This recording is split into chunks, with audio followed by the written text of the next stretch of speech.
نحمدہ ونصلی علی رسولہ الکریم اما بعد قال الامام حجۃ الاسلام الشاہ ولی اللہ دہلوی الباب الرابع فی بیان مناہج التفسیر و توضیح الاختلاف الواقع فی تفاسیر الصحابۃ والتابعین۔ یہ اس کتاب کا چوتھا باب ہے۔ اس باب میں امام شاہ ولی اللہ دہلوی رحمۃ اللہ علیہ نے تفسیر کے جتنے منہج رہے ہیں، تفسیری اسلوب رہے ہیں، ان کا تحلیل و تجزیہ کیا ہے۔ نبی اکرم صلی اللہ علیہ وسلم سے لے کر امام شاہ ولی اللہ دہلوی تک تقریباً 1000 سالہ دور میں قرآن فہمی کے حوالے سے جتنی تفاسیر لکھی گئیں، قرآن حکیم کی مختلف پہلوؤں سے جتنی خدمت کی گئی، اس کے مختلف علوم و فنون پر کتابیں تحریر کی گئیں، ان کا ایک اجمالی جائزہ شاہ صاحب نے یہاں پر پیش کیا ہے۔ پہلے تو ان تفسیری مناہج کی ایک فہرست بیان کی ہے، پھر ہر منہج کی تحلیل و تجزیہ کیا ہے، اور پھر شاہ صاحب نے اپنا طریقہ تفسیر اور اپنے منہج کی خصوصیات بیان کی ہیں کہ آپ کا طریقہ کار تفسیر کے حوالے سے کیا ہے۔ شاہ صاحب نے سب سے پہلے جو مفسرین کی درجہ بندی کی ہے، اس میں کوئی 7-8 اقسام بیان کی ہیں کہ 7-8 پہلوؤں سے قرآن حکیم کی خدمت کی گئی ہے، اس کے الفاظ و معانی کو بیان کیا گیا ہے۔ طوائف المفسرین، مفسرین کی جماعتیں۔ شاہ صاحب کہتے ہیں لِيُعْلَمْ أَنَّ الْمُفَسِّرِينَ عِدَّةُ أَصْنَافٍ، مفسرین کی چند اقسام ہیں، چند پہلوؤں سے انہوں نے قرآن حکیم کی تفسیر بیان کی ہے۔ سب سے پہلے محدثین کا طریقہ بیان کرتے ہیں۔ شاہ صاحب کہتے ہیں کہ ایک علماء کی ایک بہت بڑی جماعت نے آیت کی مناسبت سے جو احادیث یا آثار موجود تھے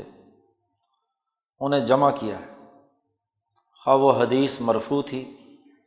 یعنی نبی اکرم صلی اللہ علیہ وسلم تک اس کا سلسلہ سند جاتا تھا، یا وہ حدیث موقوف تھی، یعنی وہ حدیث کسی صحابی سے مروی ہے، یا وہ حدیث مقطوع تھی، یعنی وہ حدیث کسی تابعی تک رک گئی اور اس سے اوپر اس کا سلسلہ سند نہیں تھا۔ اسی طرح کسی آیت کی تفسیر میں یا کوئی اسرائیلی روایت تھی تو وہ بھی محدثین نے جمع کر دی۔ محدثین کا بنیادی کام یہ تھا کہ وہ تفسیر لکھتے وقت آیت سے متعلق جتنی معلومات ان کے پاس ہیں،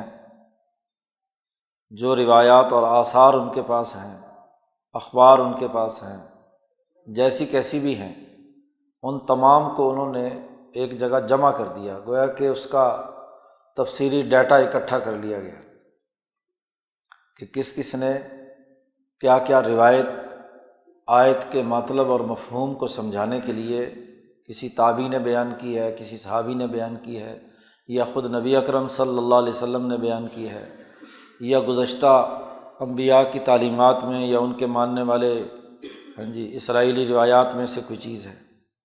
شاہ صاحب کہتے ہیں ھذا طریق المحدثین، یہ حدیث کی اساس پر تفسیریں لکھنے والوں کا طریقہ کار رہا ہے۔ اسی طریقے سے دوسرا طریقہ جسے شاہ صاحب بیان کر رہے ہیں وہ متکلمین کا ہے۔ قرآن حکیم میں آیات ایسی بھی ہیں جو اللہ کے اسماء و صفات بیان کرتی ہیں، یہ بھی ایک مستقل علم ہے۔ شروع باب میں یہ بات واضح کی گئی تھی کہ علم الاحکام کے جو 3 ذیلی قسم بیان کیے ہیں شاہ صاحب نے، ان میں پہلا علم التوحید والصفات ہے۔ تو ان لوگوں نے علم التوحید والصفات سے متعلق جو اسماء الہیہ اور صفات الہیہ ہیں، ان کی تعبیر اور ان کی وضاحت پر تفسیریں لکھی ہیں، قرآن حکیم میں جن جن آیات میں اللہ کے اسماء بیان کیے گئے ہیں یا اللہ کی صفات بیان کی گئی ہیں، ان کی انہوں نے تشریح و تعبیر کی ہے۔ اور چونکہ اہل سنت والجماعت کا یہ طریقہ کار رہا ہے کہ وہ مذہب تنزیہ کو قبول کرتے رہے، یعنی ذات باری تعالیٰ کو ہر طرح کی پست چیزوں سے پاک سمجھنے کے نقطہ نظر سے آیات قرآنیہ میں اسماء و صفات کی تشریح کرتے رہے۔ وما لم یوافق منہا مذہب التنزیہ صرفوها عن الظاہر، اب جو بظاہر آیت ان کے خیال کے مطابق اللہ کی پاکیزگی اور تنزیہ کے منافی تھی تو انہوں نے اس میں تعبیل اور تعبیر کر کے اس کا مطلب متعین کیا، اور اگر کہیں مخالفین نے اس سے کوئی غلط استدلال کیا تھا، کسی غلط فرقے والے نے اللہ کی کسی صفت کا کوئی خود ساختہ مطلب بیان کیا تھا، اس سے کوئی تجسیم اور تشبیہ یا شرک کے حوالے سے کوئی پہلو سامنے آ رہا تھا، ان کی تشریح پیچھے گزر چکی ہے، تو اس کا جوابات دیے انہوں نے، ان کا رد کیا۔ یہ متکلمین کا طریقہ ہے، متکلمین اسلام کا، کہ انہوں نے علم کلام کے زور پر اسماء و صفات کی تشریح کی، اور اس کے جو غلط مفاہیم اور مطالب کچھ فرقوں نے اختیار کر لیے تھے،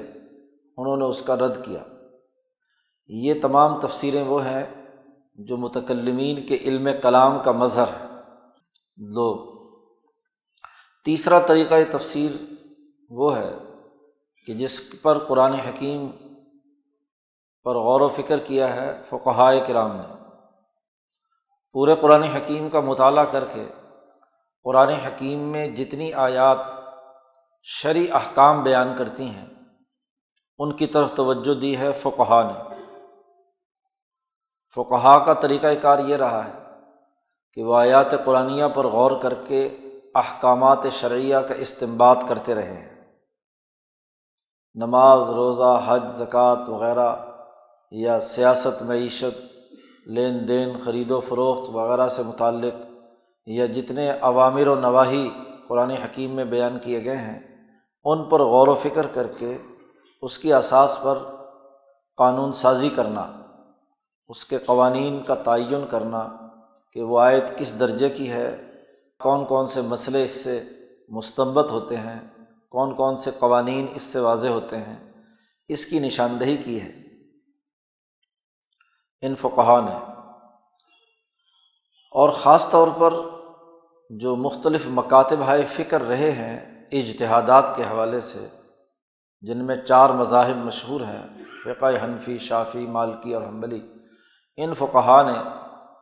بعض اپنے مجتہدات اور مستنبطات کو ترجیح دی، اور اگر کسی دوسرے کا مسلک کسی آیت سے ثابت ہوتا تھا تو اس کے جوابات دیے۔ تو اس طریقے سے فقہا اصولیین نے،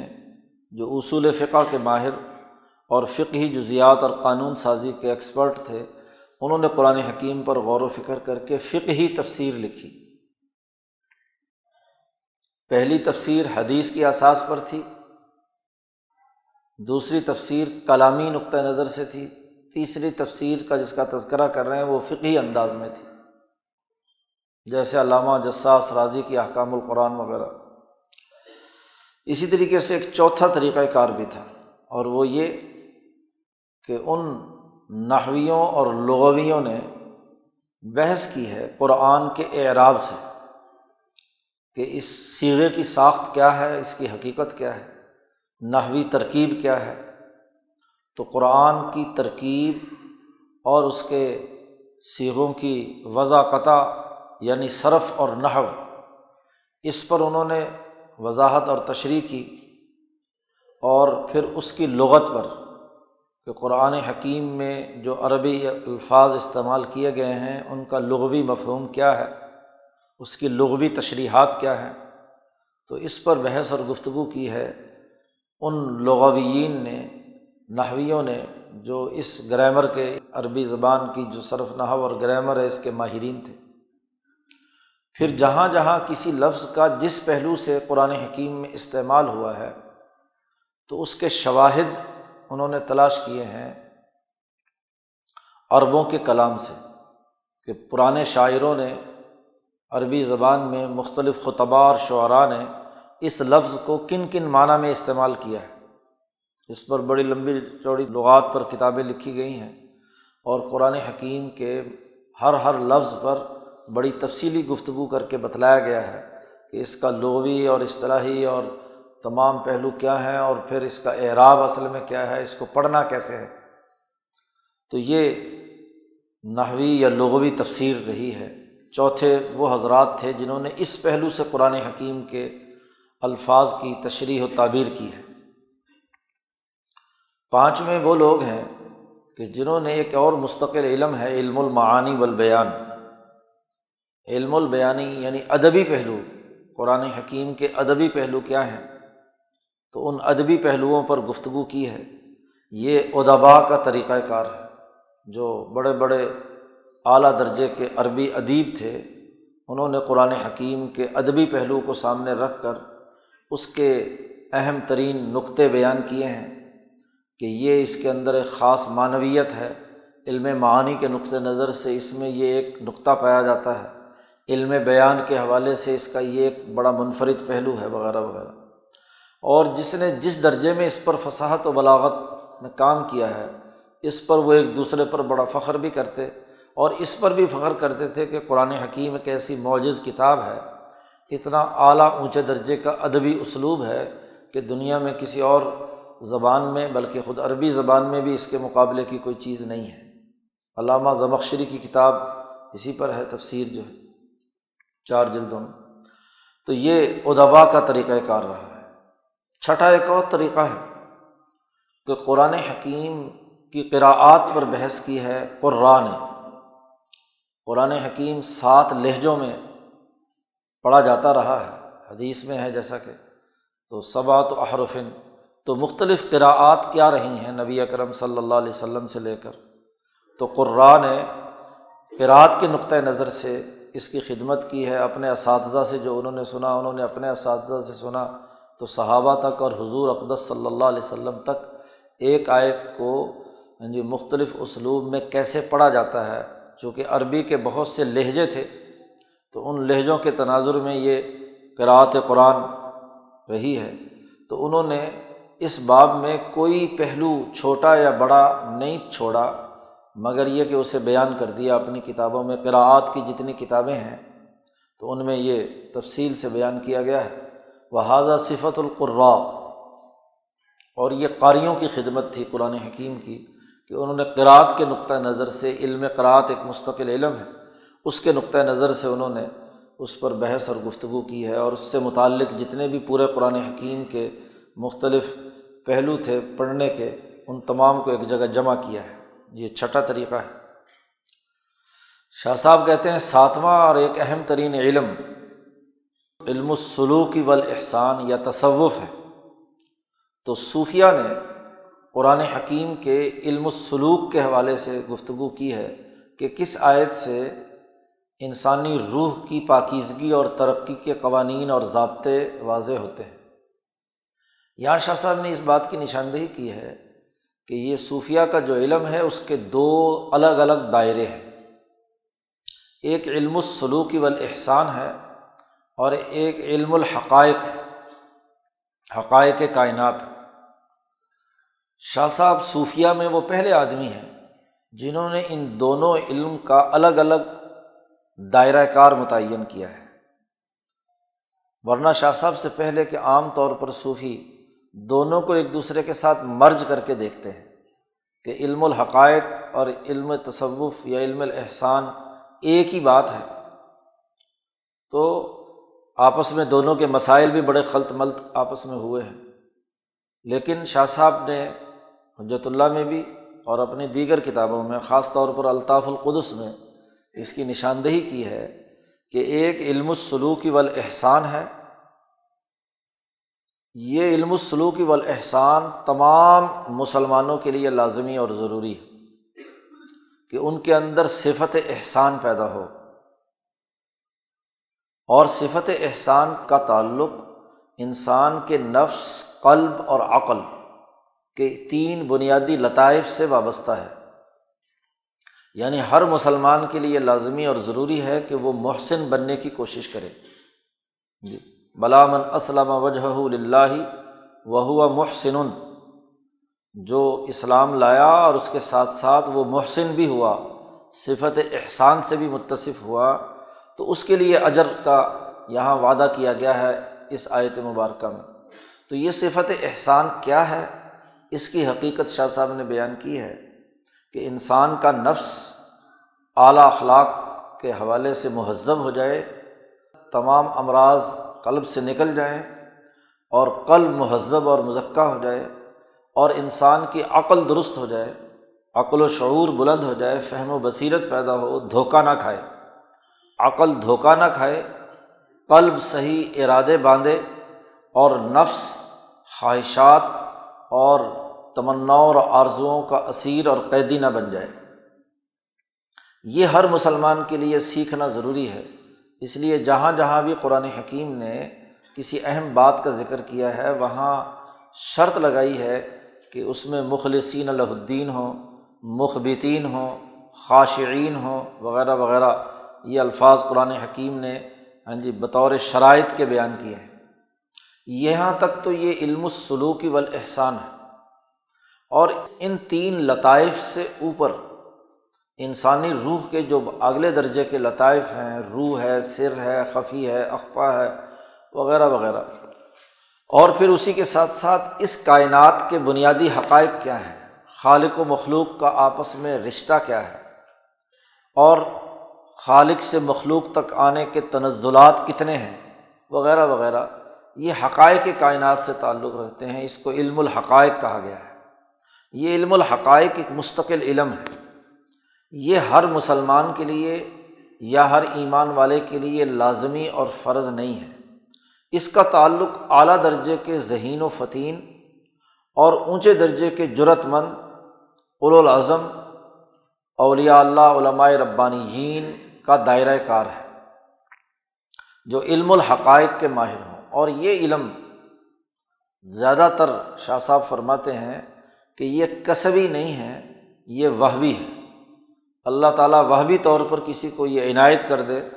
تو اسے یہ علم بطور علم کے آ سکتا ہے۔ کوئی آدمی اپنے کسب سے اس کو حاصل کرنا چاہے تو وہ زیادہ سے زیادہ علم الحقائق کے ماہرین کی باتیں سمجھنے کی کسی درجے میں اہلیت پیدا کر سکتا ہے، لیکن اس علم کا حاکم اور مجتہد نہیں ہو سکتا۔ تو علم الحقائق بالکل ایک الگ دائرہ ہے۔ شاہ صاحب فرماتے ہیں ہمعات میں کہ اصل میں قدیم صوفیاء کے ہاں دونوں علم مرج تھے، تو انہوں نے جہاں علم الحقائق کی بات کی ہے وہیں کوئی تصوف کی بات بھی، سلوک اور احسان کی بات بھی آ گئی۔ مولانا سندھی نے اس کی مزید وضاحت کی ہے کہ یہ علم تصوف دراصل علم الحقائق ہے۔ تو تصوف یہ فلاسفہ جو کا لفظ ہے یہ بھی صوف سے ہے، یعنی عقل کے استعمال سے، عبرانی زبان کے لفظ سے یہ یہاں آیا ہے۔ تو دراصل اس کا تعلق علم الحقائق سے ہے، علم تصوف کا، اور علم السلوک والاحسان کا تعلق شریعت سے ہے، جو طریقت کے حوالے سے شریعت کے امور کو عمل میں لانے کے لیے انسان نے کردار ادا کرنا ہے۔ تو اسی لیے شاہ صاحب نے یہاں جو جملہ استعمال کیا ہے وہ دو الگ الگ علموں کا ہے۔ جی، یہاں جو اس کے شارحین ہیں وہ بیچارے سمجھ نہیں پائے، دونوں کو مرج کر دیا۔ شاہ صاحب نے یہاں کہا ہے کہ جن لوگوں نے علم سلوک سے متعلق جو بنیادی نکات تھے ان کی نشاندہی کی ہے، او علم الحقائق یا علم حقائق سے متعلق، تو علم حقائق ایک الگ مستقل علم ہے اور علم السلوک ایک الگ سے علم ہے۔ دوسری کتابوں کے مطالعے سے یہ بات واضح ہو جاتی ہے کہ دو الگ الگ علم ہیں۔ اسی لیے علم الاحسان کو ثابت کرنے کے لیے شاہ صاحب نے حجت اللہ میں پورا ایک باب قائم کیا ہے، ابواب الاحسان، تو اس میں حقائق کی بحث نہیں کی ہے، بلکہ وہاں تو شاہ صاحب نے لکھا ہے کہ جو آدمی علم السلوک حاصل کرنا چاہتا ہے، سلوک اور احسان حاصل کرنا چاہتا ہے، اس کے لیے علم تصوف یا علم حقائق کی بحث اور گفتگو کرنا قطعی ممنوع ہے، خاص طور پر مبتدی کے لیے، ابتدائی طور پر۔ وہ وحدت الوجود کے جھگڑوں میں پڑ جائے، وحدت الشہود کیا ہے، وحدت الوجود کیا ہے، حقائق کائنات کیا ہیں، تنزلات ستہ ہیں، تنزلات ثلاثہ ہیں، وغیرہ وغیرہ، یہ جو علم الحقائق کی بحثیں ہیں، وہ اگر شروع میں اس میں الجھ جائے تو وہ علم سلوک حاصل نہیں کر سکتا جی۔ تو علم سلوک والے کے لیے، عام انسان کے لیے تو ممنوعات میں سے ہے کہ وہ وحدت الوجود اور حقائق کائنات کی جو بحثیں ہیں ان کو چھیڑ کر بیٹھ جائے۔ عام طور پر صوفی بننے کا مطلب یہ سمجھا جاتا ہے ہمارے ہاں کہ بس وہ ان وحدت الوجود کے مسئلوں پر بحث کرے، ہاں جی، اور اس کے حوالے سے جو ان کو کچھ کیفیات، ہاں جی، خود ان کی ذاتی یا ذہنی کمزوری کی وجہ سے پیدا ہوئی ہیں، ان کو صوفیہ کے کسی قول کے ساتھ جوڑ لے، دمال ڈالنے لگ جائے، سلفہ پینے لگ جائے، چمٹا بجانے لگ جائے، وحدت الوجود کے نعرے لگانے لگ جائے تو پھر وہ بڑا صوفی ہو گیا۔ نہیں، اس کا تعلق علم الحقائق سے ہے، اور یہ مخصوص لوگوں کے لیے وہبی طور پر جن کو عطا ہو وہ اس پر بات چیت اور گفتگو کر سکتے ہیں، باقی انسانوں کے لیے مناسب نہیں ہے۔ ان کو تو سب سے پہلے اپنے رویے درست کرنے ہیں، اپنے اخلاق درست کرنے ہیں، اپنے نفس، قلب اور عقل کو مہذب بنانے کے لیے جو شریعت نے طریقہ کار بیان کیا ہے، عبادات فرض کی ہیں، نماز، روزہ وغیرہ وغیرہ، اور خرید و فروخت کے حلال، ہاں جی، کھانے اور پینے اور سسٹم کو درست کرنے سے متعلق جو امور ہیں ان کو اللہ کی رضا کے لیے کرنے، اور اپنے نفس کو درست کرنے، اپنے قلب کو درست کرنے، اپنی عقل کو مہذب بنانے کے لیے کی طرف متوجہ ہونا چاہیے۔ وہ اس طرح کے صوفیہ کے جو دقیق مسائل ہیں ان کی طرف توجہ کرنا ان کے راستے کی سب سے بڑی رکاوٹ بن جاتا ہے۔ تو شاہ صاحب کہتے ہیں کہ انہوں نے آیات قرآنیہ سے یہ علم السلوک اخذ کیا، جو علم السلوک اور احسان کے ماہرین تھے، اور وہ لوگ جو علم الحقائق کے ماہرین تھے انہوں نے حقائق کو اس سے اخذ کیا۔ اب محی الدین ابن عربی رحمۃ اللہ علیہ کی جتنی تفسیریں ہیں، یا امام رازی وغیرہ بعد کے لوگوں نے جو ان پر گفتگو کی ہے، انہوں نے اسی نقطہ نظر سے کیا ہے، علم الحقائق کو بیان کرنے کی کوشش کی ہے، جس کو عام طور پر لوگ نہیں سمجھ پائے۔ وہذا مشرب الصوفیہ، یہ صوفیہ کا طریقہ کار رہا ہے۔ شاہ صاحب کہتے ہیں یہ 7 طریقے رہے ہیں پچھلے 1000 سالہ دور میں قرآن فہمی کے۔ وبالجملۃ، خلاصہ یہ ہے کہ فالمجال واسع، تفسیر پڑھنے پڑھانے اور سمجھنے سمجھانے کا علماء کے دائرے میں اس کا میدان بڑا وسیع رہا ہے۔ مختلف پہلوؤں سے لوگوں نے تفسیریں لکھی ہیں، اور ہر ایک کا مقصد یہ تھا کہ وہ قرآن حکیم کے معانی کے کسی نہ کسی پہلو کی تفہیم کرے، سمجھائے۔ انسانی روح سے متعلق مسائل سے قرآن کے معانی سے کیا اصول نکلتے ہیں، تو اس پہلو سے قرآن سمجھایا صوفیہ نے۔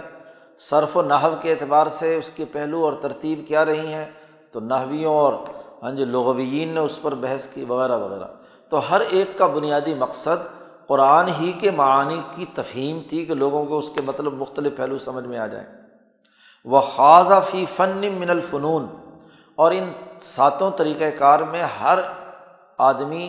جو جس فن کا ماہر تھا اس کے مطابق اس نے قرآن حکیم میں غوطہ زنی کی اور اس میں سے وہ نکات نکال کر لائے۔ اور وَتَكَلَّمَ عَلَىٰ قَدْرِ فَصَاحَتِهِ وَفَهْمِهِ، پھر جتنی بھی تفسیریں لکھنے والے تھے تو ہر ایک میں جس درجے کی فصاحت و بلاغت یا جس درجے کا اس کا فہم و بصیرت تھا اس کے مطابق اس نے اپنے فہم کے مطابق قرآن حکیم کی تفسیر لکھی۔ اور پھر اسی کے ساتھ ساتھ وہ عالم جس نے تفسیر لکھی وہ جس مذہب سے وابستہ تھا، حنفی تھا، شافعی تھا، مالکی تھا، حنبلی تھا، یا نحویوں میں وہ سیبویہ کو مانتا تھا، فرا کو مانتا تھا، جس نحوی امام کا وہ مقلد اپنے آپ کو کہتا تھا، اس کے مطابق اس نے آیات قرآنیہ کی وضاحت اور تشریح کی ہے۔ شاہ صاحب کہتے ہیں یہی وجہ ہے کہ تفسیر کا دائرہ وسیع ہوتا چلا گیا۔ اتسعت مجال التفسیر اتساعا، اتنی وسعت پیدا ہو گئی کہ اس کو کسی دائرے میں بند کرنا مشکل ہو گیا، اس کی پوری مقدار کی تحدید و تقدیر کرنا بہت مشکل ہو گیا۔ اور اس پر اتنی زیادہ ہزاروں لاکھوں کتابیں لکھی گئی ہیں پچھلے 1000 سالہ دور میں کہ جن کی گنتی بھی نہیں کی جا سکتی۔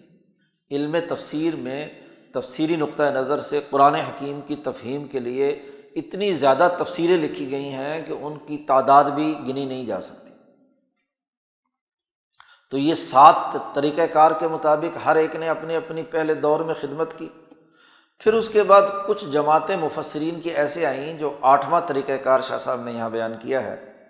کہ ان میں سے کسی ایک جماعت نے یہ کام بھی کیا کہ ان سارے طریقوں کو ایک جگہ پہ جمع کر دیا جائے۔ الی جمع ذالک کلہ فی تفاسیرہم، اپنی تفسیروں میں ان تمام پہلوؤں سے گفتگو کی جائے کہ اس میں قرآن حکیم کے اعراب اور صرف نحو بھی آ جائے،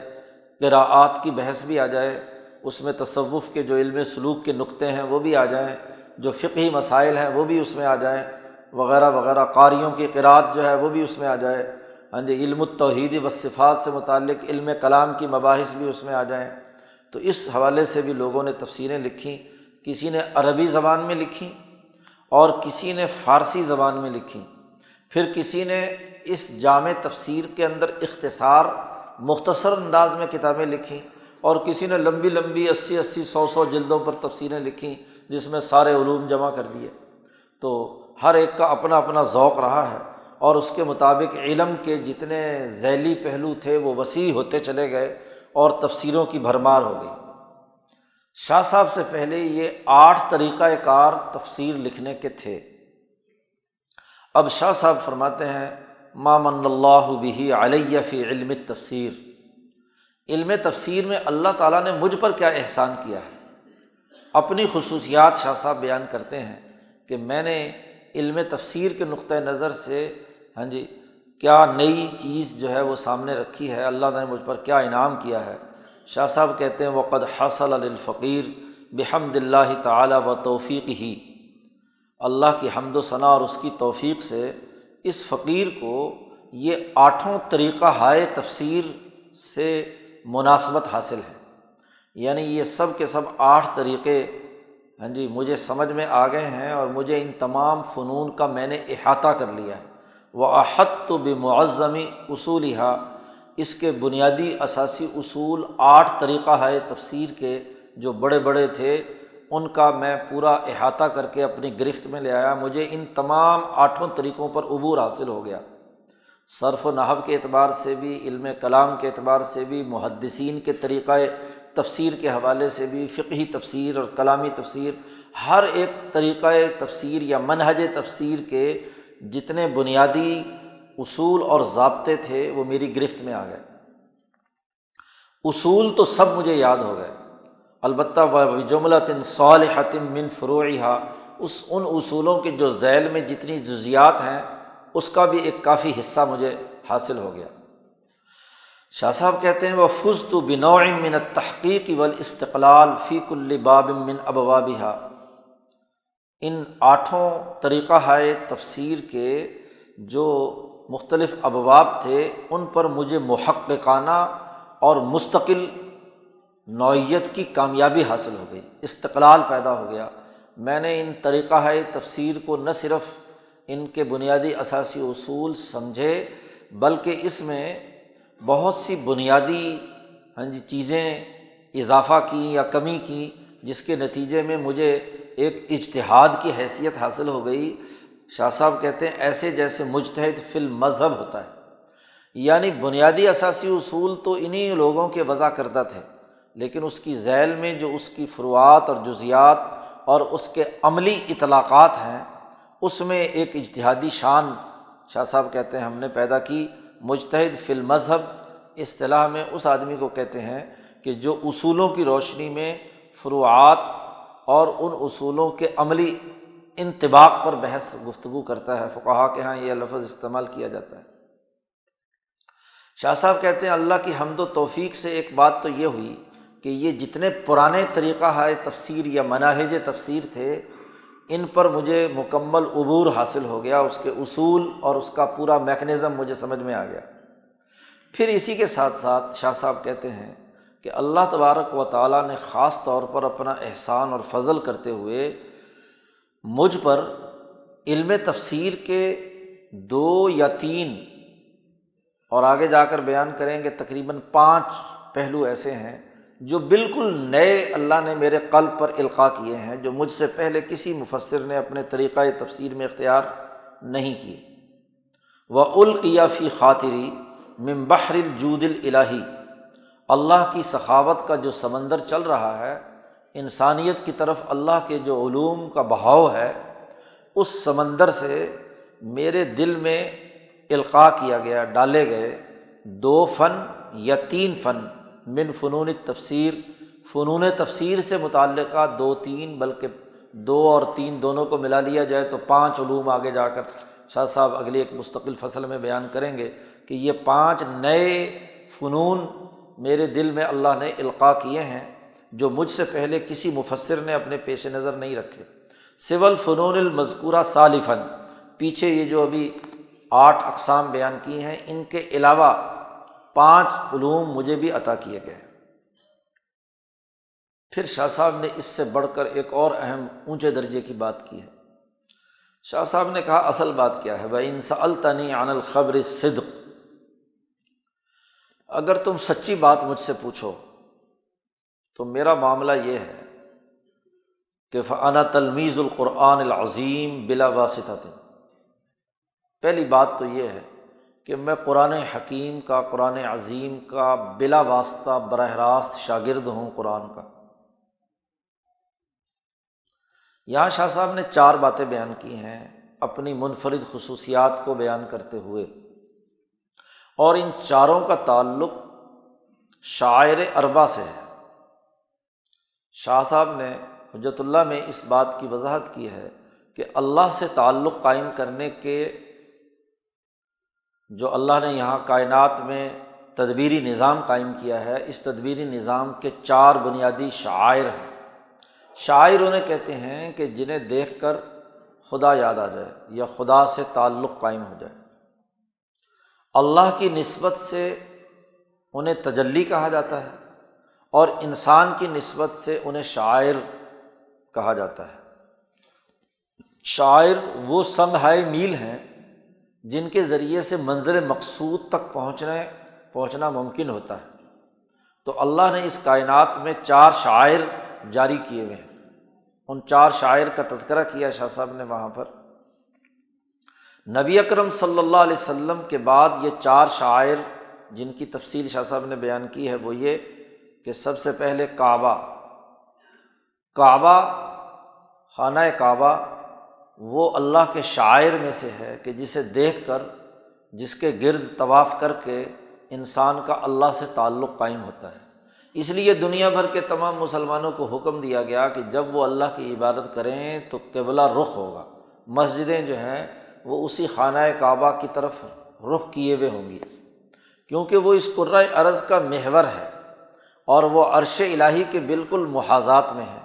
جتنے انوارات الہیہ اور تجلیات الہیہ ہیں وہ سب سے پہلے خانہ کعبہ پر پڑتی ہیں، اور پھر خانہ کعبہ سے ہی ان کا پھیلاؤ پوری کائنات کے اندر ہوتا ہے، پورے کرۂ ارض پر ہوتا ہے۔ تو شاعر میں سے بہت سے، یوں تو شاہ صاحب نے کہا شاعر ہیں، مسجد بھی مثلاً شاعر میں سے ہے، لیکن یہ مسجد شاعر میں سے ہے کعبہ کی بیٹی ہو کر، کعبہ کے تابع ہو کر۔ اصل شاعر میں سے کیا ہے؟ خانہ کعبہ ہے۔ اور دوسرا جو اہم ترین شاعر میں سے ہے وہ نبی ہے، ذات ایک تو گویا کہ جگہ ہو گئی، مقام ہو گیا، زمین ہو گئی، وہ تو خانہ کعبہ کی ہے۔ اور انسانوں میں سے جو شاعر ہیں وہ خود نبی اکرم صلی اللہ علیہ وسلم کی ذات گرامی ہے۔ آپ کا روضہ رسول، آپ کی ذات گرامی وہ شاعر میں سے ہے کہ جیسے ہی نبی کا تذکرہ ہمارے سامنے آتا ہے، حضرت محمد مصطفیٰ صلی اللہ علیہ وسلم کا نام نامی، اسم گرامی ہماری زبان پر آتا ہے تو ہمارا تعلق اللہ کے ساتھ قائم ہونے کا یہ ذریعہ بنتا ہے۔ تو شاعر میں سے اہم ترین جو ہیں وہ نبی ہیں خانہ کعبہ کے بعد۔ پھر نبی اکرم صلی اللہ علیہ وسلم کے قلب اطہر پر کتاب مقدس نازل ہوئی، تو کتاب مقدس قرآن حکیم بھی کیا ہے؟ شاعر میں سے ہے۔ قرآن حکیم کی جو آدمی بھی تلاوت کرتا ہے تو وہ اس کے ذریعے سے ذات باری تعالیٰ تک رسائی حاصل کر سکتا ہے۔ وہ تلاوت انسانی دلوں کو کھینچ کر اللہ سے جوڑنے کا ذریعہ بنتی ہے۔ 3 چیزیں۔ اور چوتھی چیز جو شاعر میں سے کہی گئی ہے وہ نماز ہے، کہ نبی پر جو قرآن حکیم کی تعلیم آئی ہے ان تعلیمات میں سب سے اعلیٰ ترین اور جامع ترین تعلیم نماز ہے۔ شاہ صاحب نے کہا ہے حجت اللہ میں کہ نماز وہ معجون مرکب ہے کہ جس میں تمام عبادتیں شامل ہیں، کوئی عبادت ایسی نہیں ہے جو اس نماز کی حالت کے اندر اس کے اندر شامل نہ ہو۔ نماز تو خود نماز ہے ہی، تو نماز کے اندر آپ روزہ بھی رکھتے ہیں کہ آپ کو نماز کے دوران کھانا پینا نہیں ہے، تو روزے کی سی کیفیت بھی آپ کے اندر ہے۔ آپ نماز پڑھنے کے لیے جگہ پاک کرتے ہیں، کپڑا پاک کرتے ہیں، ہاں جی، تو پاکیزگی کا اہتمام کرتے ہیں، اس کے لیے پیسے خرچ کرنے پڑتے ہیں، تو یہ زکوٰۃ کا پہلو بھی اس میں پایا جاتا ہے۔ حج کا پہلو بھی ہے کہ آپ قبلے کی طرف رخ کر کے نماز پڑھتے ہیں۔ اس میں ارتفاقات سے متعلق پہلو بھی ہے کہ ایک اجتماعیت قائم کرنی ہوتی ہے کہ ایک امام کے پیچھے اس کی ایک آواز پر تمام لوگ رکوع و سجود میں جاتے ہیں، ڈسپلن بھی ہے اس میں، اور تمام لوگ نماز کے اندر اپنے اپنے صحیح صف بندی کے ساتھ ایک دوسرے کو سہولت بہم پہنچانے کے لیے کھڑے ہوتے ہیں۔ ارتفاقات کے بہت سے پہلو اس کے اندر پائے جاتے ہیں۔ تو نماز ایک ایسی عبادت ہے جس میں دین کی تمام شریعت کے تمام امور اس کے اندر داخل ہیں۔ تو نماز بھی شعائر میں سے ہے، اسی لیے حشر میں سب سے پہلے اسی کے بارے میں سوال ہوگا، اس لیے کہ جو نماز پڑھتا ہے تو اس کا مطلب یہ کہ وہ باقی امور بھی کر سکتا ہے جو شریعت نے ارتفاقات کی صورت میں بیان کیے ہیں یا عبادات کی صورت میں بیان کیے ہیں۔ تو چار بنیادی طور پر شعائر ہیں۔ انسان کا اللہ سے تعلق ان چار کے ذریعے سے ہوتا ہے، واسطہ ہیں یہ: خانہ کعبہ، نبی محترم اور قرآن حکیم اور نماز۔ اس کے بغیر تعلق قائم نہیں ہوتا صحیح طریقے سے انسان کا۔ جو آدمی ان چار کو نہیں مانتا وہ اللہ سے تعلق قائم نہیں کر سکتا۔ قرآن حکیم انہی تجلیات میں سے ایک تجلی ہے۔ پھر ان چاروں کو عقلی اور منطقی طور پر سمجھایا ہے حضرت مولانا عبید اللہ سندھی رحمۃ اللہ علیہ نے، جو امام شاہ ولی اللہ دہلوی کے فلسفے کے سب سے بڑے ماہر ہیں۔ حضرت سندھی فرماتے ہیں کہ دیکھو، کسی کی تعلیم و تربیت کے لیے بھی چار چیزوں کی ضرورت ہوتی ہے۔ ہاں جی، سکول کی ضرورت ہے یا مدرسے کی ضرورت ہے تو اس کی ایک عمارت ہوتی ہے، اس عمارت کے اندر ایک استاذ کی ضرورت ہے جو پڑھائے طالب علم کو، پھر اس اسکول میں ایک سلیبس یا نصاب کی کتاب ہوتی ہے، اس کتاب کے ذریعے سے پڑھایا جاتا ہے، پھر اس اسکول میں جو کچھ پڑھایا جاتا ہے اس کا ایک پریکٹیکل بھی ہوتا ہے، اگر پریکٹیکل نہ ہو تو تربیت پوری نہیں ہوتی۔ تو دین اسلام کی تعلیمات کی یہ چار پہلو دراصل خانہ کعبہ اس کا اسکول ہے، اور اس سے وابستہ جتنی دنیا بھر کی مسجدیں ہیں وہ اس عالمی سکول کی کیا ہیں جی، شاخیں ہیں، برانچز ہیں، کہ ہر مسجد جو بنے گی وہ خانہ کعبہ کے رخ پر بنے گی، اسی منہج پر وہ تعلیم گاہ ہوگی۔ تو مسجد وہ ہے جو تعلیم و تربیت کا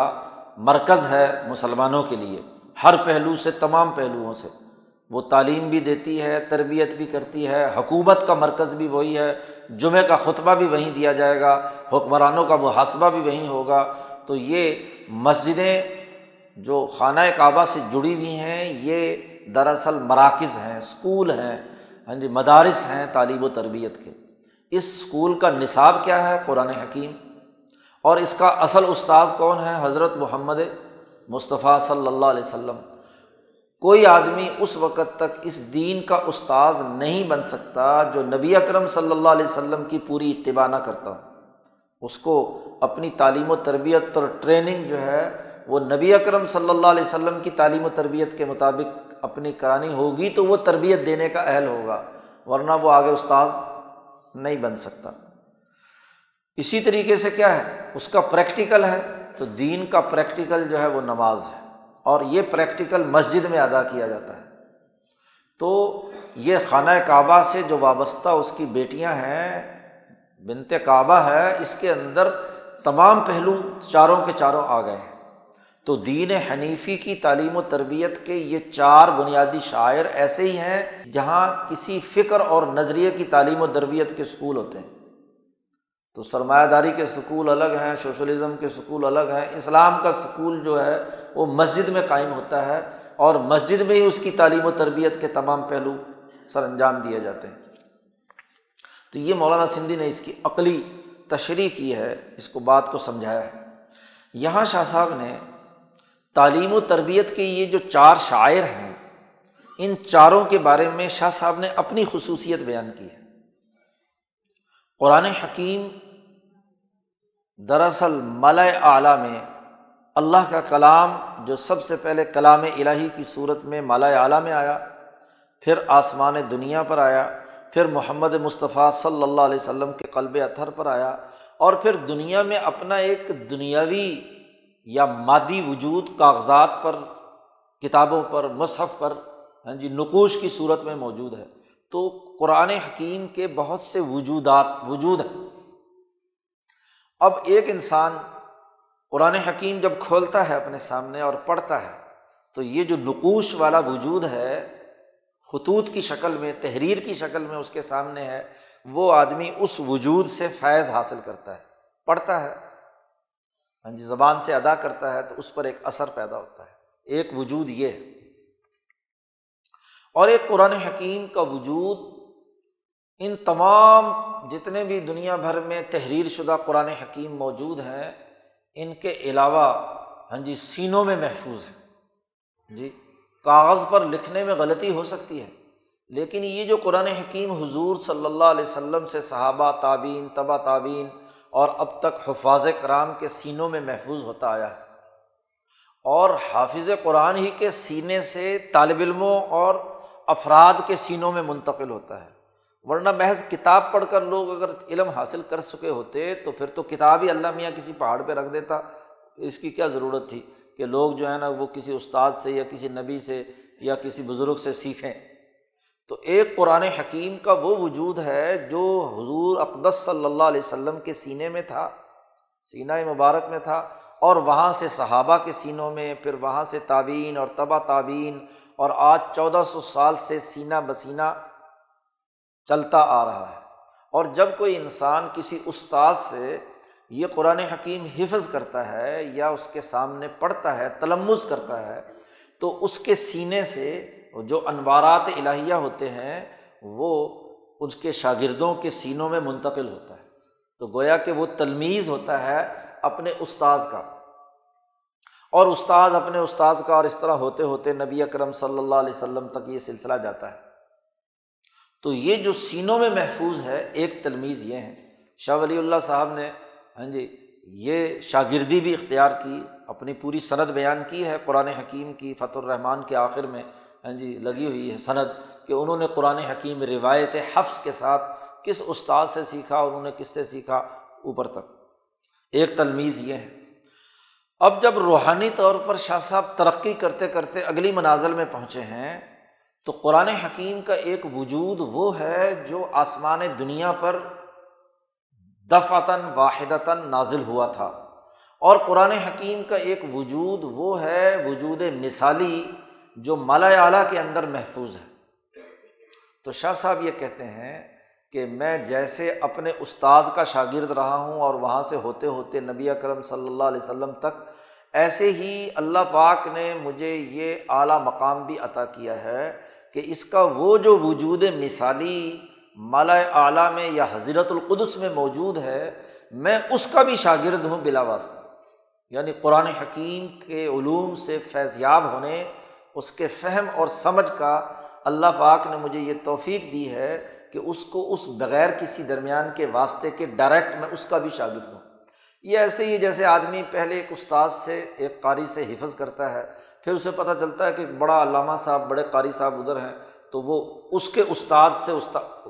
جو قاری صاحب جو اس کا اپنا استاد ہے، اس کے استاد کے پاس جا کر کیا ہے تعلیم حاصل کرتا ہے، تو بلا واسطہ اس کا شاگرد بھی بن گیا۔ پھر اگر اس کا بھی کوئی دادا استاد زندہ ہے تو وہاں جا کر اگر فرض کیا اس نے، وہاں اس کا بھی تلمیذ بن گیا۔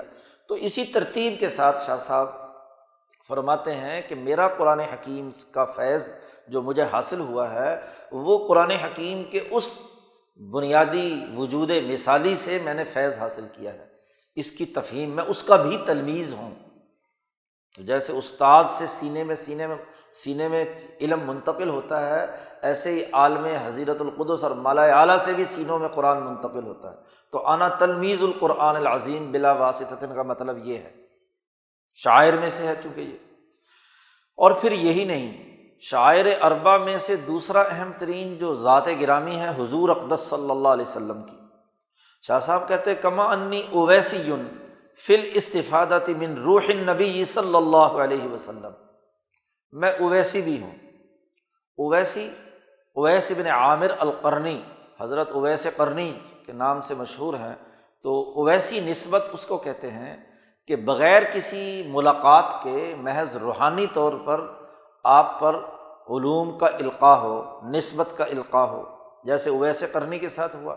اویس قرنی نے حضور صلی اللہ علیہ وسلم کا زمانہ پایا ہے، یمن کے رہنے والے ہیں۔ بڑی چاہت اور محبت تھی انہیں کہ وہ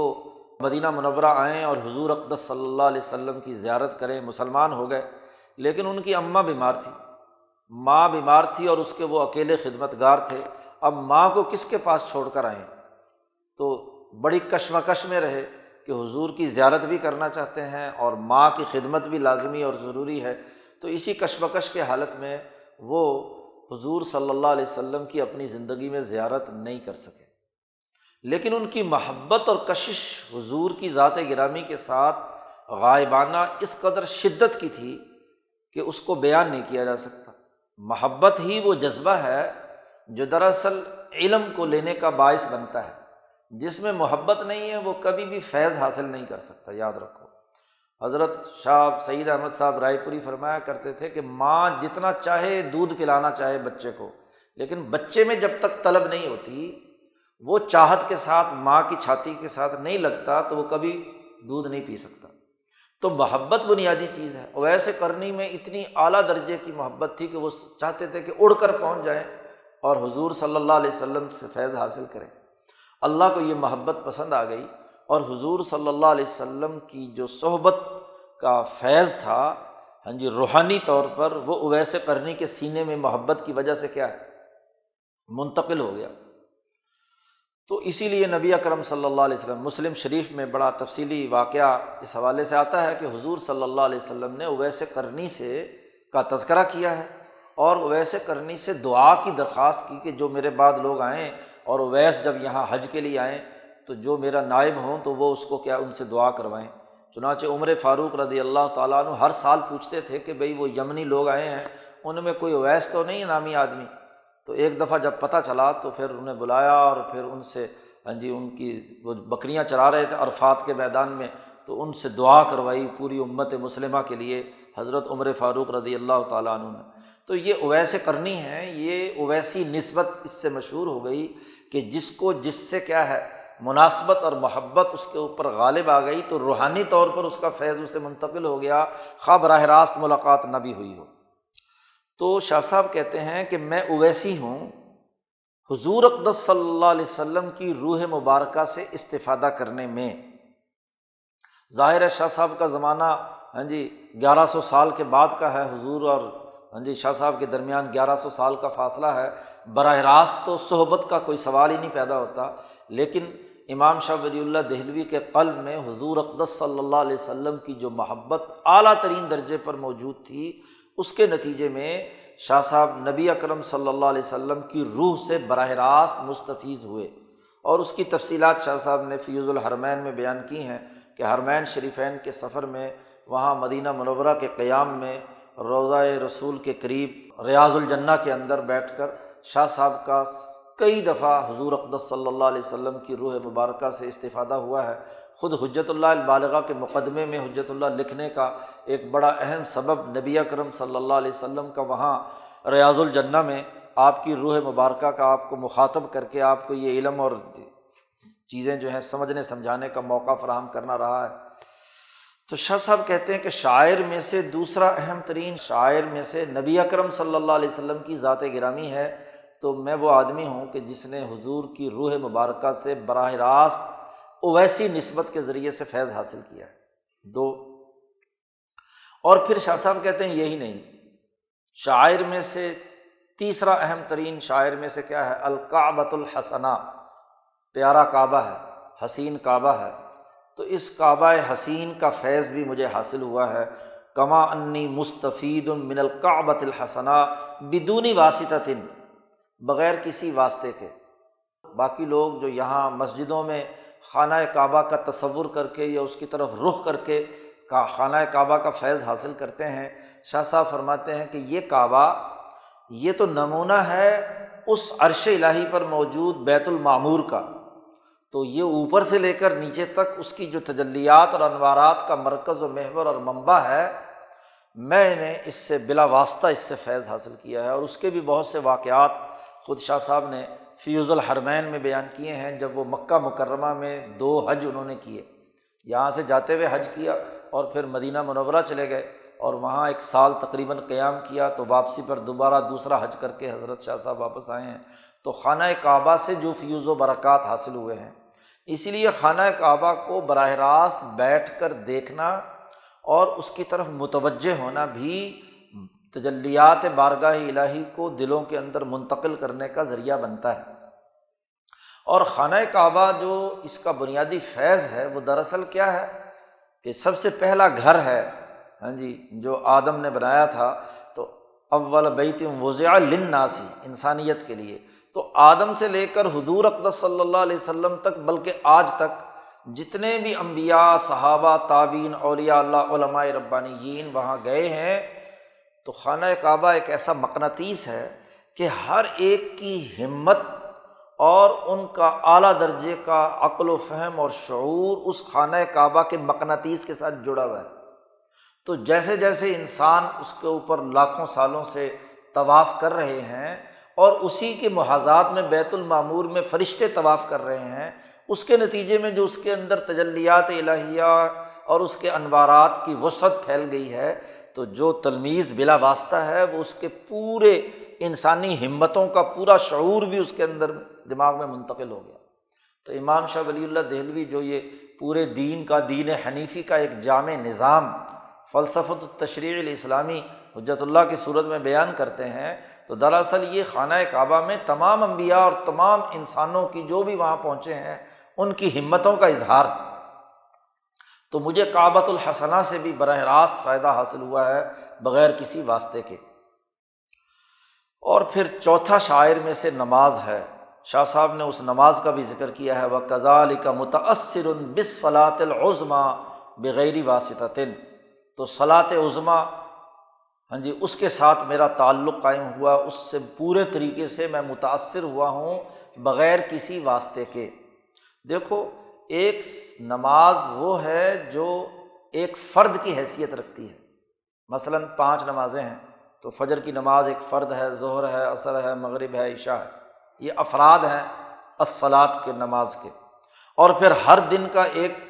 الگ فرد، دوسرے دن کا دوسرے 5، اگلے دن کی 5، اور ایک ان تمام نمازوں کا مرکز اور منبع ہے۔ یہ نماز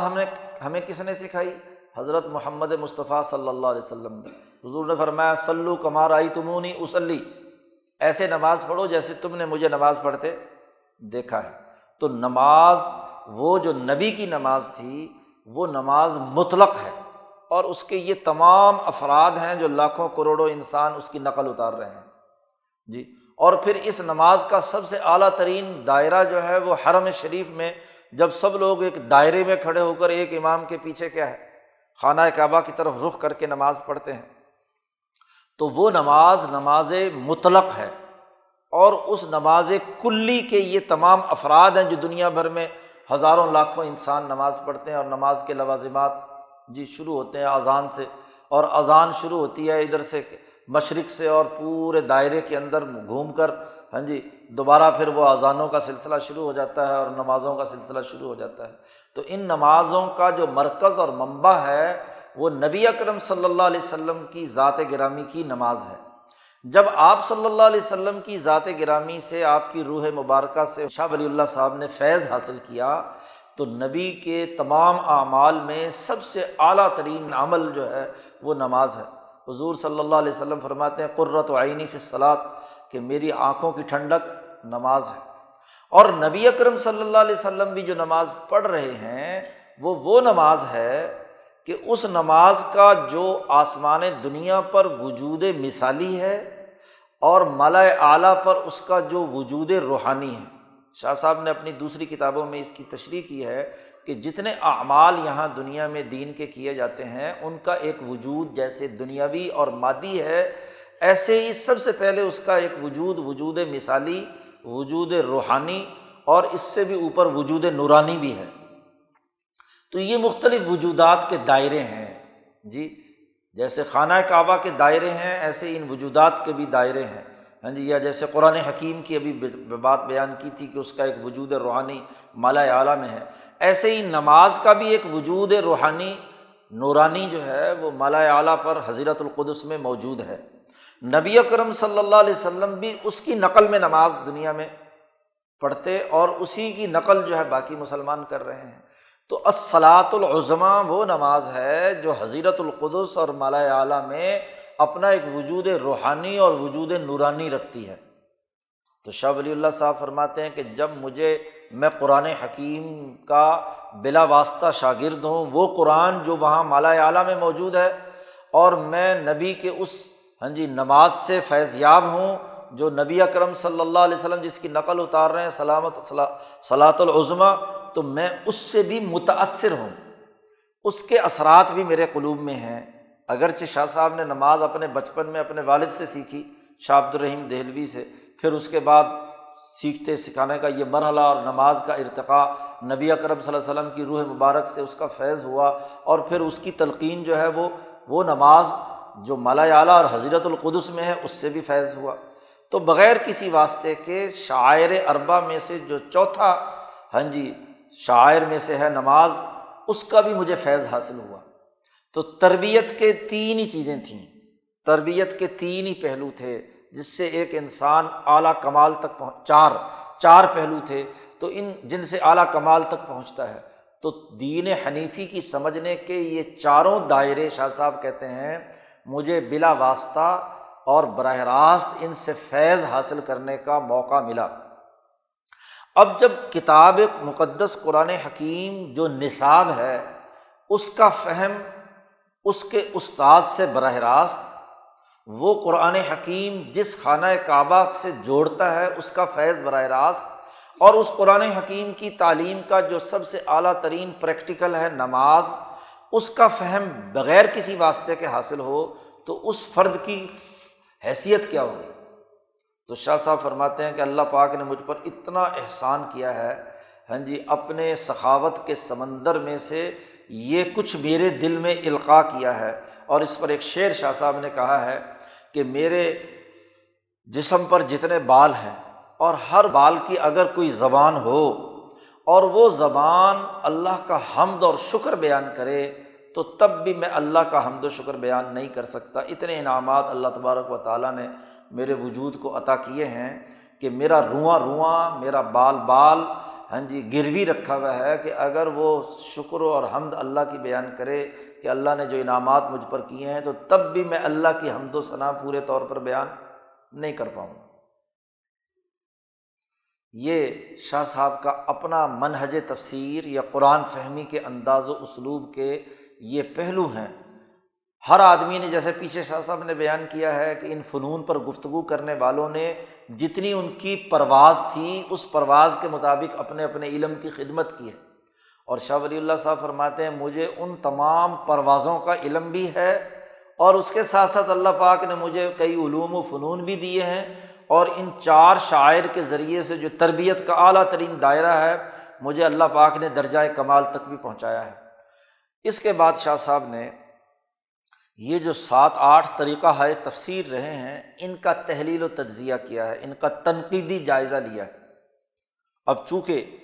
قرآن حکیم سے متعلق تمام علوم شاہ صاحب کی گرفت میں آ گئے،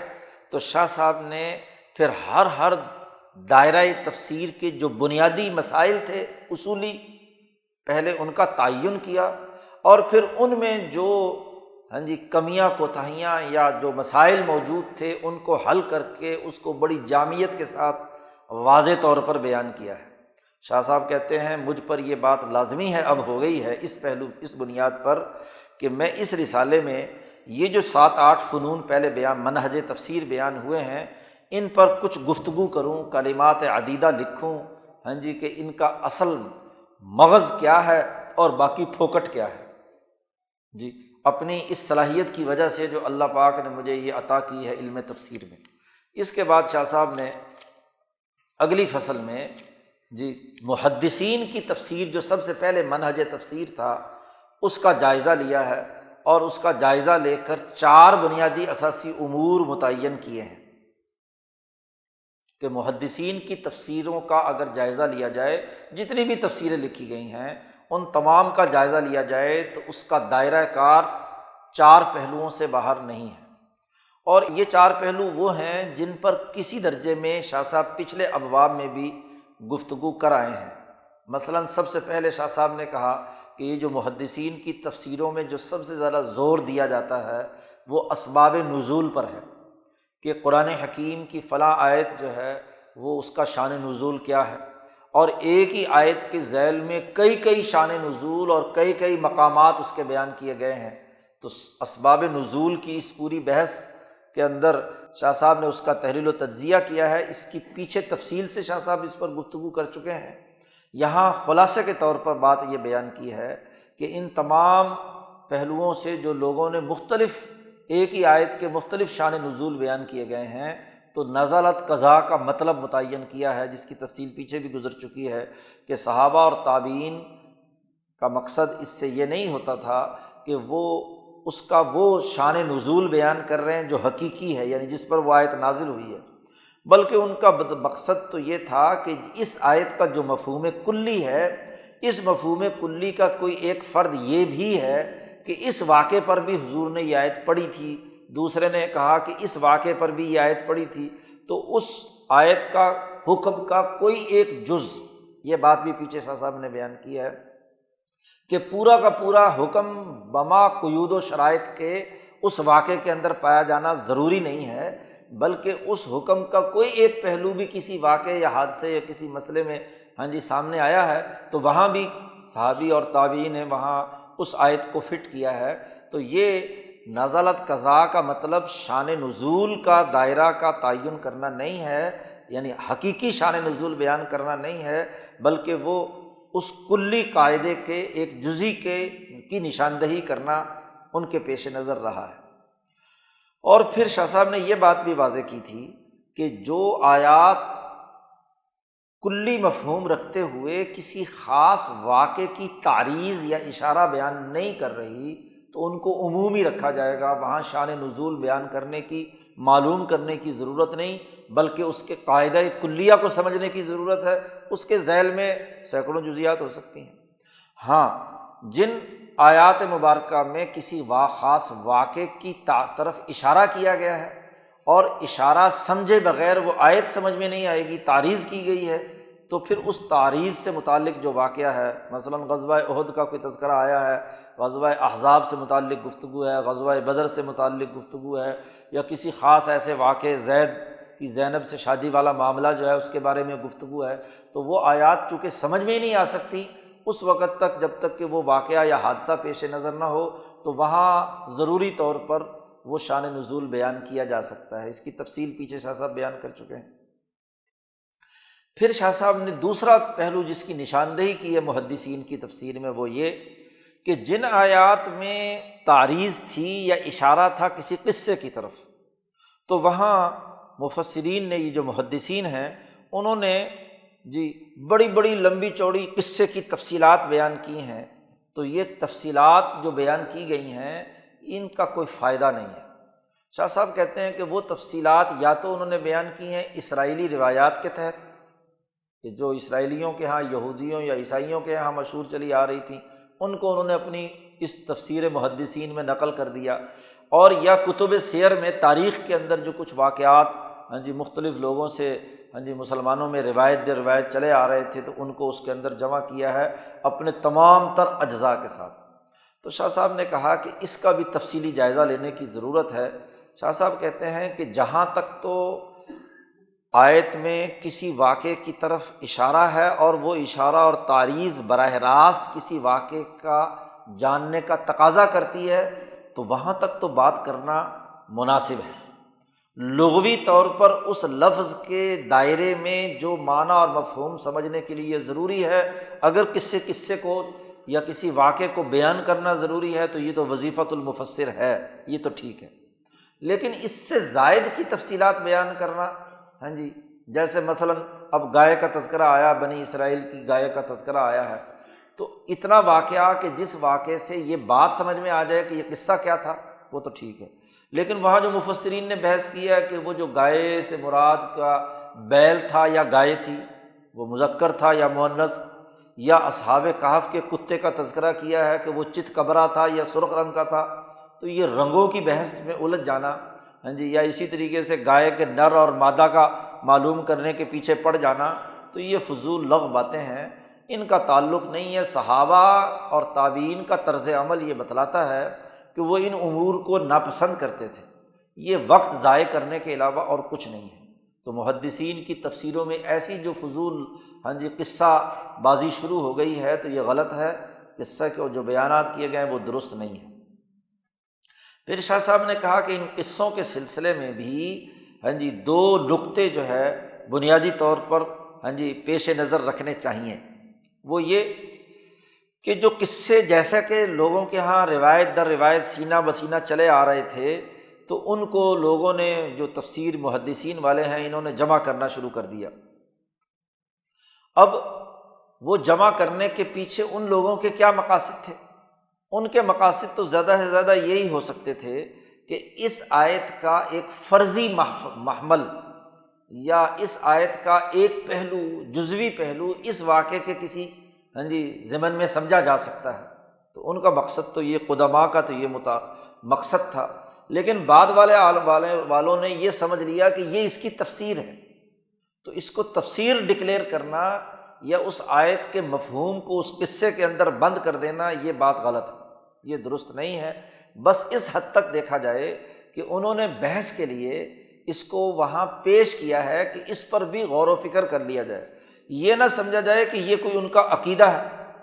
اس لیے شاہ صاحب کہتے ہیں کہ صحابہ کے درمیان بسا اوقات مناظرات ہوئے اور مباحثے اور مکالمے ہوئے، اور انہوں نے ایک پہلو سے قرآن حکیم کی آیت سے استدلال کہیں کر لیا، تو یہ استدلال یا بات کرتے ہوئے وہ آیت پیش کر دی، تو اس سے مراد ایک علمی بحث تھی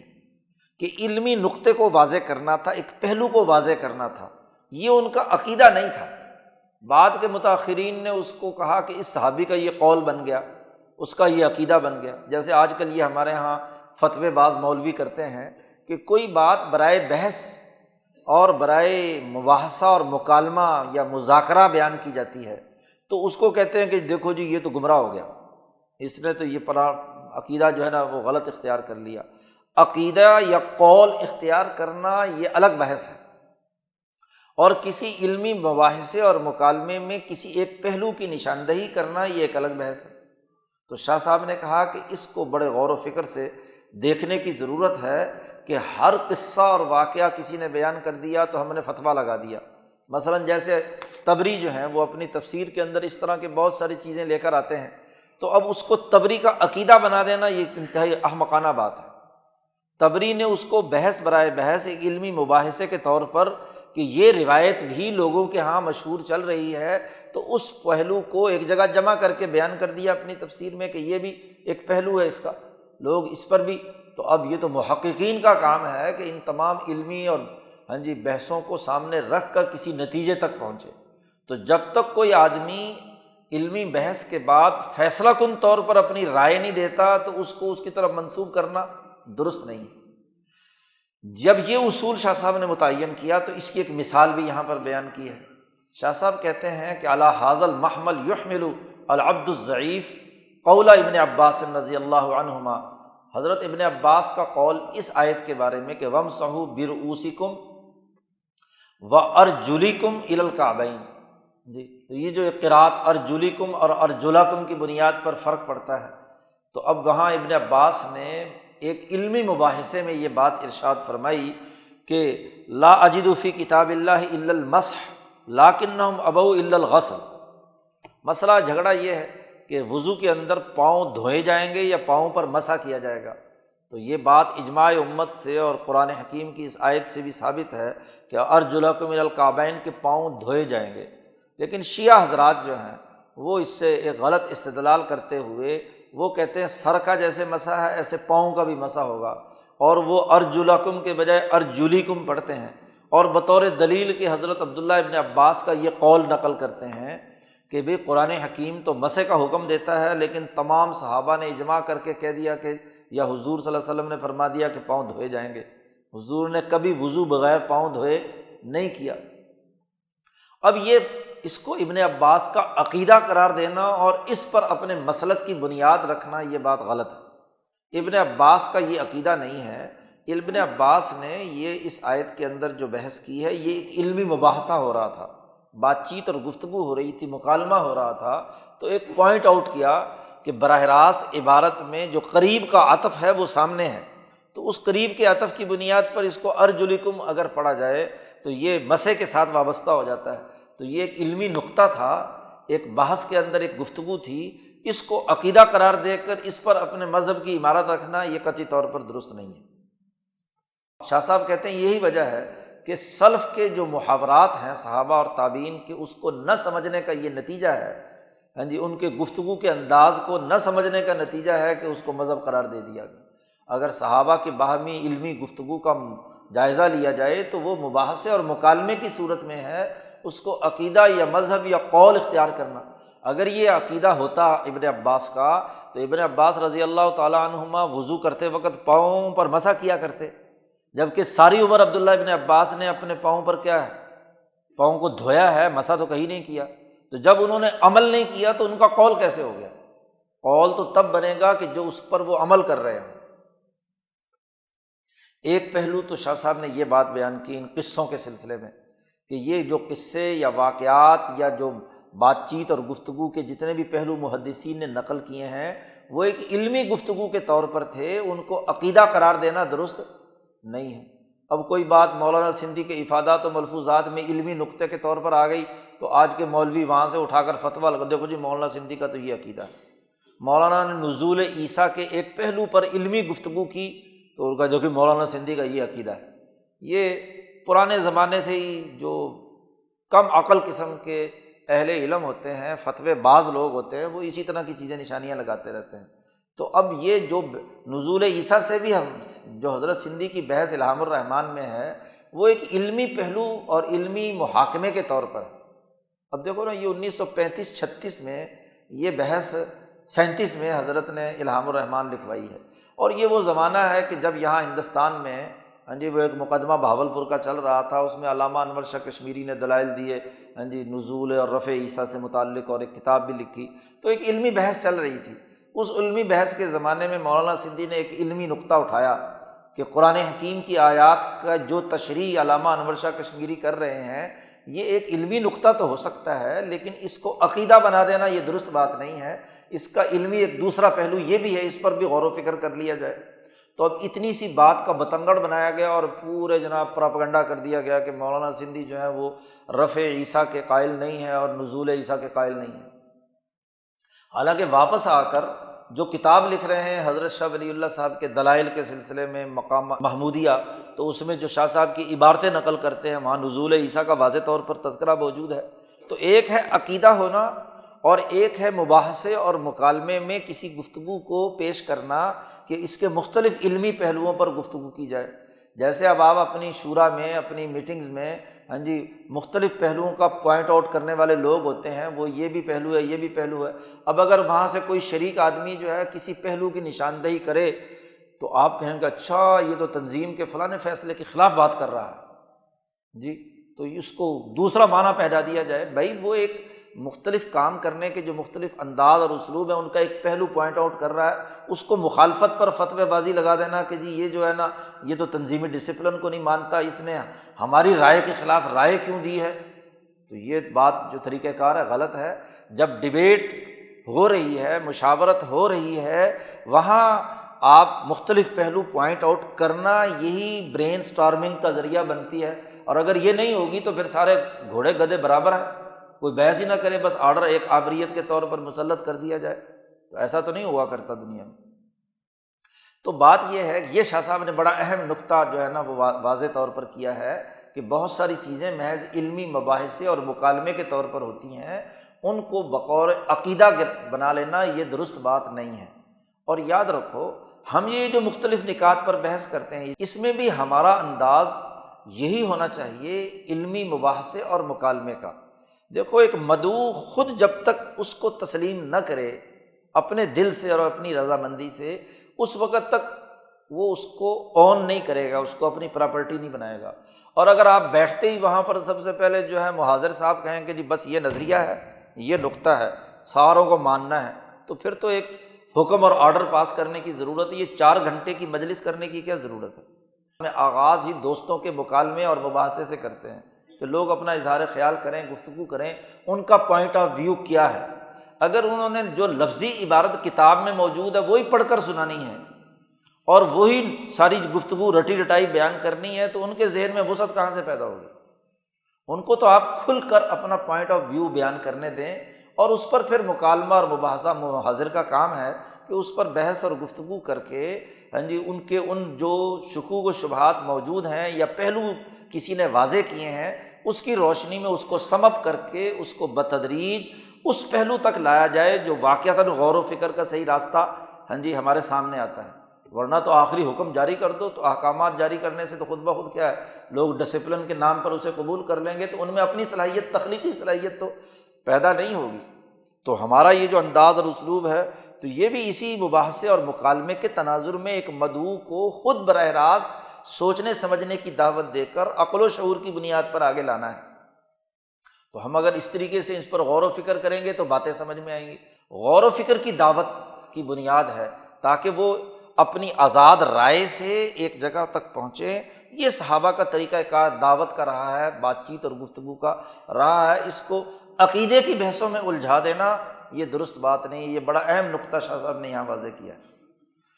دوسرا ایک اور نقطہ اس حوالے سے واضح کیا ہے واقعات اور قصص کے ضمن میں، جو تفسیروں میں محدثین کی تفسیروں میں طریقہ کار رہا، وہ یہ کہ اکثر جتنی بھی چیزیں واقعات نقل کیے گئے ہیں وہ بنی اسرائیل کی دسیسہ کاری ہے۔ ان کی جو گھڑنتو تحریفات ہوئی تھیں ان کو من و عن لا کر کیا ہے تفسیر کی کتابوں میں داخل کر دیا محدثین کی طرف سے۔ حالانکہ یہ قاعدہ موجود ہے، بخاری شریف میں یہ حدیث حضور صلی اللہ علیہ وسلم کی موجود ہے کہ لا تصدقوا اہل الکتاب ولا تکذبوہم، اہل کتاب جو قصے کہانیاں واقعات بیان کریں نہ تو ان کی تصدیق کرو اور نہ ان کی تکذیب کرو۔ یہاں بھی دراصل یہی پہلو ہے کہ جن مفسرین نے ان واقعات کو نقل کیا ہے وہ تحلیل و تجزیے کے لیے کیا ہے، یہ نہیں کہ انہوں نے بنی اسرائیل کی اس بات کو عقیدہ بنا کر پیش کیا ہے۔ انہوں نے گویا کہ ایک پوائنٹ آؤٹ کیا ہے کہ بنی اسرائیل اس واقعے سے متعلق ان کے ہاں یہ روایت موجود ہے۔ اب عقل و شعور کی بنیاد پر اس پر غور و فکر کریں گے کہ جو ہمارے اصول و کلیات جو دین کے ہیں اس سے مناسبت رکھیں گے یا اس کے ذیل میں ہوگی تو ہم اسے عقلی اور شعوری طور پر قبول کریں گے، اور جو اس سے متضاد ہوگی تو اس کو کیا ہے رد کر دیں گے۔ ان کے اس نقل کرنے کا یہ مطلب نہیں ہے کہ اب یہ اس واقعے کی یہی تفصیلات ہیں، اور ہمارے یہ جو واعظین قصہ گو قسم کے لوگ ہیں چونکہ انہوں نے اپنے خطابات کے اندر اس کو بڑا بڑھا چڑھا کر مرچ مسالہ لگا کر افسانہ سنانا ہوتا ہے، اس لیے پھر وہ اس کو پورا عقیدہ بنا کر بیان کرنا شروع کر دیتے ہیں، تو یہ انداز درست نہیں ہے۔ اسی طریقے سے جب کسی بھی واقعے کے ضمن میں اگر نبی اکرم صلی اللہ علیہ وسلم کی حدیث موجود ہو اور آپ صلی اللہ علیہ وسلم کی تشریح موجود ہو تو پھر اسرائیلی روایات کا کوئی اعتبار نہیں ہوگا۔ یہاں شاہ صاحب نے ایک مثال دی ہے کہ حضرت سلیمان علیہ السلام کے حوالے سے جو آیت ہے وَلَقَدْ فَتَنَّا سُلَيْمَانَ وَأَلْقَيْنَا عَلَىٰ كُرْسِيِّهِ جَسَدًا ثُمَّ أَنَابَ، ان سے حضرت سلیمان علیہ السلام سے ایک لغزش ہو گئی تھی اور پھر اللہ کی طرف انہوں نے رجوع کیا تھا، تو یہ کیا تھا؟ تو بخاری مسلم وغیرہ میں روایت موجود ہے کہ انشاءاللہ ایک واقعے میں حضرت سلیمان علیہ السلام نے نہیں کہا، اس کی وجہ سے وہ ان کے ہاں جو اولاد پیدا ہوئی وہ ناقص اور ادھوری تھی، یہ موجود ہے۔ اب یہاں پر جو اسرائیلی روایات کے لمبے لمبے چوڑے قصے مختلف محدثین کی تفسیروں میں بیان کیے گئے ہیں کہ سلیمان علیہ السلام کے پاس ایک انگوٹھی ہوتی تھی وہ انگوٹھی جو آدمی پہن لیتا تھا وہ حکمرانی کرتا تھا جنوں پر اور دوسرے لوگوں پر۔ تو ایک دفعہ شیطان جو ہے وہ سلیمان کی شکل میں آیا اور اس نے وہ انگوٹھی قبضہ کر لی، اور پھر اس انگوٹھی کی بنیاد پر جا کر سلیمان کے تخت پہ بیٹھ کر 40 دن حکمرانی کی اس نے۔ سلیمان علیہ السلام اپنی حکومت تلاش کرتے پھر رہے کہ وہ میری انگوٹھی کہاں ہے، وہ انگوٹھی شیطان لے اڑا۔ تو یہ ایک گھڑنتو قصہ ہے جو اسرائیلی روایات میں سے ہے۔ اب مفسرین نے اس کو خوب مرچ مسالہ لگا کر، بلکہ اور بھی بہت سارے اس میں قصے کہانیاں عشق معشوقی کے پہلو بھی ہیں، تو وہ بھی ساتھ شامل کر کے اس کو تفسیروں میں بیان کیا گیا ہے۔ تو شاہ صاحب کہتے ہیں اس کی کیا ضرورت ہے، جب حضور صلی اللہ علیہ وسلم کی صحیح حدیث سے اس آیت کی تفسیر میں ہمیں ایک بات معلوم ہوگی کہ ایک معاملے میں صلی اللہ علیہ السلام نے انشاءاللہ نہیں کہا، یہ جیسے موسیٰ علیہ السلام کے حوالے سے یہ بات ہے، تو انہوں نے انشاءاللہ نہیں کہا، تو وہاں معاملہ ہوا، تو ایسے ہی یہاں پر۔ اور دوسری بات یہ ہے کہ بالفرض اگر ان واقعات اور قصص میں سے اگر کوئی عقلی طور پر درست بھی ہوں اور آیات سے وہ بھی ہوں، تو پھر جتنی ضرورت ہے اتنا لیا جائے، کیونکہ ضرورت کے وقت میں الضروری یتقدر بقدر الضرورہ، جتنی ضرورت ہے اتنی چیز استعمال میں لانی چاہیے، اس سے زیادہ کی تفصیلات تو یہ افسانہ اور کہانی بنا کر لوگوں کو دل لبھانے کے لیے بیان کرنا، یہ قرآن کی تفسیر نے، یہ قصہ گوئی ہے، اس کا قرآن سے کوئی تعلق نہیں۔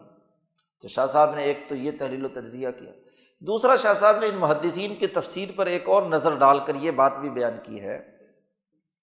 اور ایک اہم نکتہ واضح کیا ہے کہ شاہ صاحب یہ کہتے ہیں کہ قرآن حکیم میں اگر قصص کی تعبیر و تشریح پڑھنی ہو تو قرآن حکیم نے قصوں کو کئی جگہ پر بار بار بیان کیا ہے، کہیں پر اجمال ہے اور کہیں پر تفصیل ہے، تو وہاں اس اصول کو سامنے رکھنا چاہیے کہ القرآن یفسر بعضہ بعضا، قرآن کے ایک اجمالی واقعے یا اجمالی حکم کو قرآن کی دوسری آیت میں اس کی تفصیل دیکھ لی جائے تو یہ سب سے بہترین تفسیر ہوگی، نہ یہ کہ اسرائیلی روایات اور ادھر ادھر جو ہے وہ چلتے رہنا چاہیے۔ اس کے لیے دو چار یہاں پر شاہ صاحب نے مثالیں بھی دی ہیں۔ مفسرین کی تفسیر کا ایک اور تیسرا اہم ترین پہلو یہ ہے محدثین کی تفسیر کا کہ انہوں نے شرح الغریب پر گفتگو کی ہے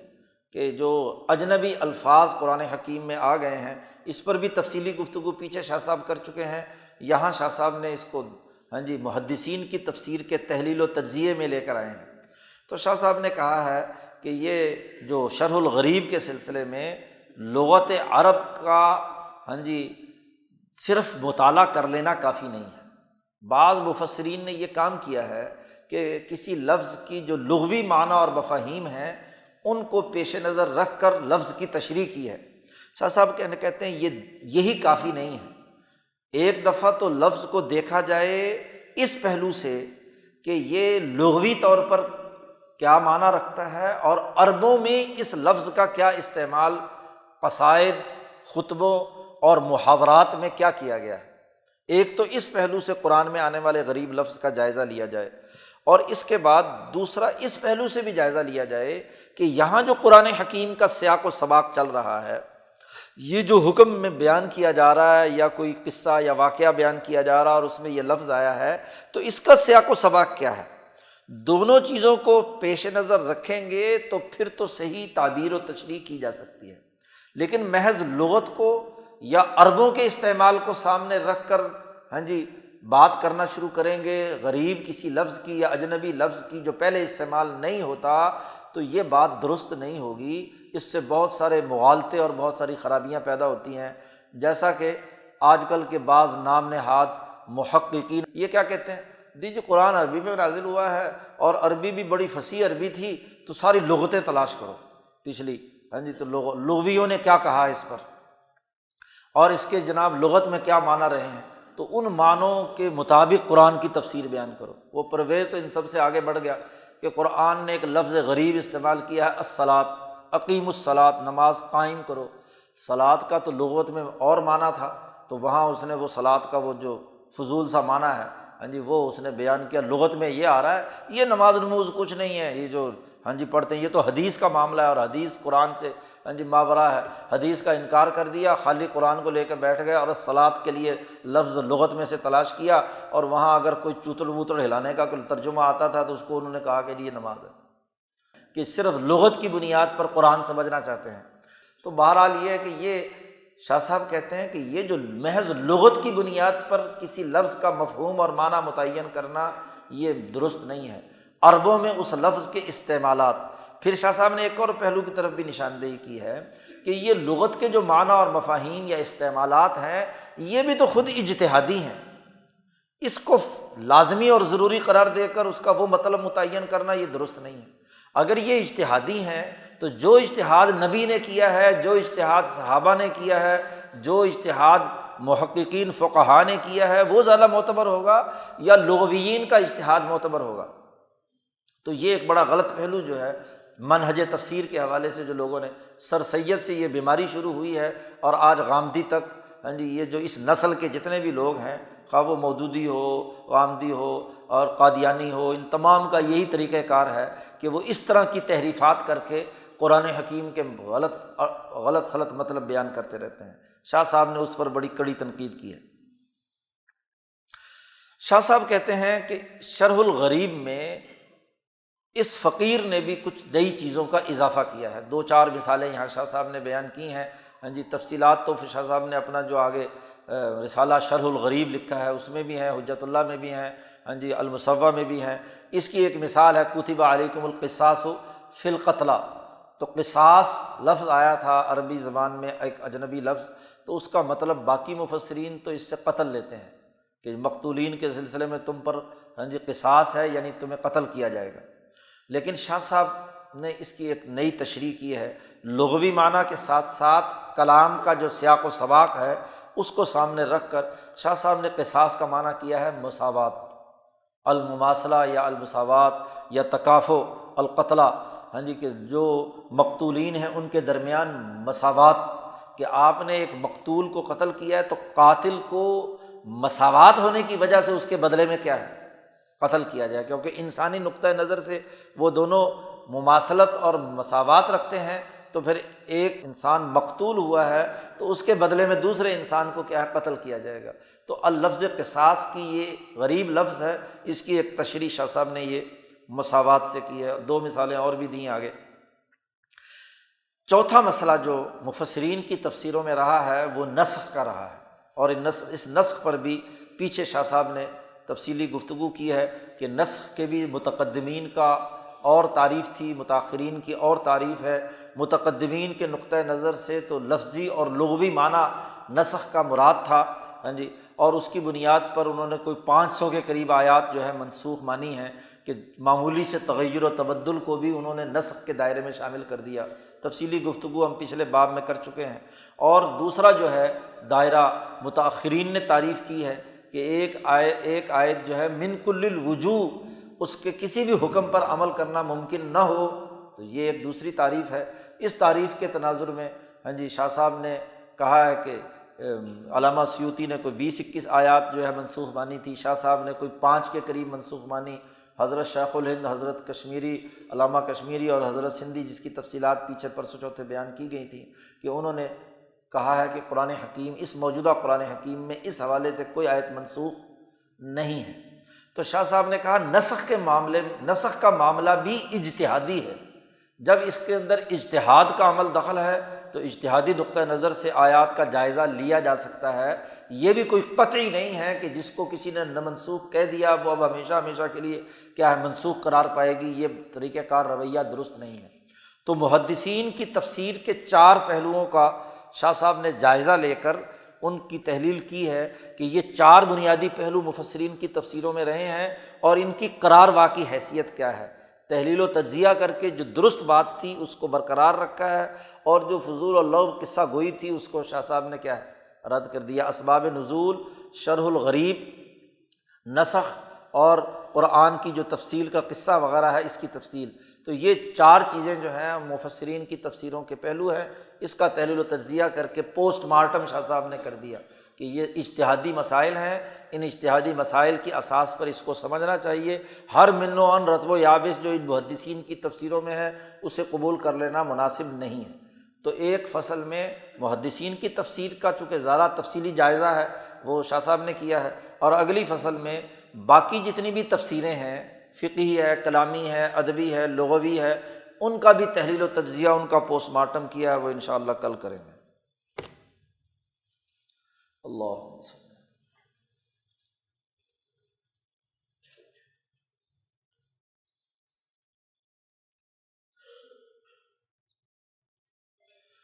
اجمعین۔